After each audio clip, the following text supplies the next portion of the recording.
let me tell you. Abantu abamala bakuba kuttako ne bategeera. I don't want to tell you that you are one of them. Jibuliru ani mwenda. Nibo munagenda ku mikolo gya Muhoozi tajja balaba. Waliwo akaddaji zungaku. Muhoozi amulenge ne bamukuba ne mu New Vision. Bad money drives away good money. What we want from the onset is that Muhoozi should be a better Museveni. Wabaddeyo. I was there in the morning. Then what did you do? Bali bantuziza naye gye baagala. Abantu ne baganda. Bali bakoze ki? Gasumba tunda bwati. Waliyo omwami Gashumba, waliyo bonna baaliyo. Oyo wakakalenza ako kasooka kagenda Mbalala. Bwe kava Mbalala kalaga gundi ukedde. Kuba wa sente niko tujja bakuba tubajjemu. Mulenzi gwoyogerako. Tujja bakuba. Nze tuwali eja wati agala Gashumba abeereyo. Jago nga bamu kintu kya Muhoozi taliimu. Bali bagobamu. But we must know. Bali tabafere babbe bagenda mu basajja abagagga ne baba basente. Waliwo abafere kulonje eyo because naliyo. Tuyina okuga anuka tayingira mu muzikiti. Oba abasiyaamu tebaliwo balekeyo. Naye ayina ennagisi tajja kuyingira mu muzikiti nga nkyali mulamu. Ayina ennagisi. Enogisa maloje nabo. Mwenda yabatuliza nabo. Omanyi bano abo bagasumba bani. Simanyi neze n'omukisa. Gashumba mukwano gwo? Yes. Nze mbasonali. So watu yagala abeerewo wali. Nze naddayo. Watu yagala babala mbabeerewo. Mpagira Muhoozi nga muntu. Gwe amyuko Muhoozi wa MK mu Buganda. Kiriyo. Musoke simuswakicha yabo. Simuswakicha. Siri muswakicha. Bampita bakalibiza muntu kubagana omuti. Mwatire munne. Toli party ya seke ya MK. Simuswakicha sibirimu. Nze mpagira Muhoozi nga muntu. Mwami Tamale. Did you see me kankubuli? Then you contradict yourself. Mwe nale muwanda bakonga nakadiye nale. No, I didn't. Nali mpagira Museveni nga muntu. Yeah, but nze sikolera mu formal structure. Yes, but again you're contradicting yourself. Wow. Wali wano kushoye mwenu Mwami Tamale. Wosiboga Mwami brother General Muhoozi. Wawuli yakonga nanga omukolo gwabwe. Sina we nakiraba. Have I ever attended their meeting? You've never? Kyogere. Dinali ntudde ko meeting yabwe kyogere. Sikimanyi. Sikibeerangamu. Teri meeting ya Buuza Kasumba nga zewa. Mirundi yali abadde ko meeting yamu.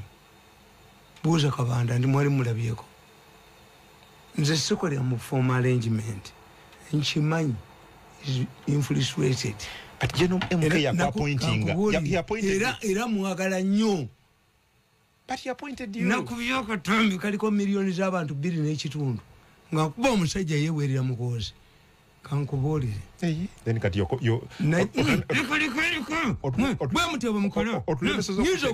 you were appointed by General MK by himself. By MK. Yes, MK. General Muhoozi appointed. Listen, you are going to be stupid. No, but he was appointed me as an individual. Was there a structure? Was I erected in a structure? So I'm telling you, you are telling you are becoming stupid. No, I'm telling you what General Muhoozi wrote. Nga kwa appointing nze. Osobola kuyomba novuma. But I'm telling you, fight with the wino. General MK yachikola publicly na kwa appointing. Let me tell you. Abantu abamala bakuba kuttako ne bategeera. I don't want to tell you that you are one of them. Muhoozi appointed me as an individual. It was not a meeting, a structural meeting. I've never attended those structures. Let's begin the movie structure. I respect Muhoozi, I fought for Muhoozi. To what the name said, Tanyangam, Yanyaram, and foolish, don't shaman you do. To Jack Bagana Paka, yes, worried. Name to me of Jack Pakangate good. No one of Kazun's way.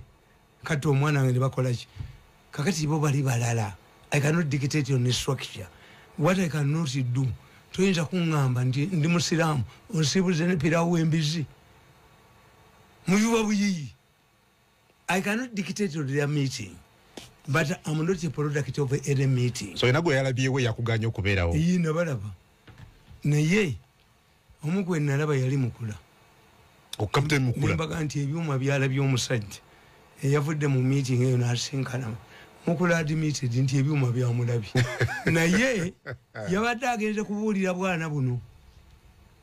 era recording nabadde nzina meeting ya mukula n'aba abaana bwe yamaze obugamba nti mmwe temukyayina kyakkola ekintu kitambudde tomanyi nti bwamukubye ku social media nti yavumya amaganda nabadde ne mukulewe actually onako olwajjo nagamba teyavumye muntu yenna but yangambye openly nti ye kisooka ne mukyala we muganda ayina mugambye ava na waffe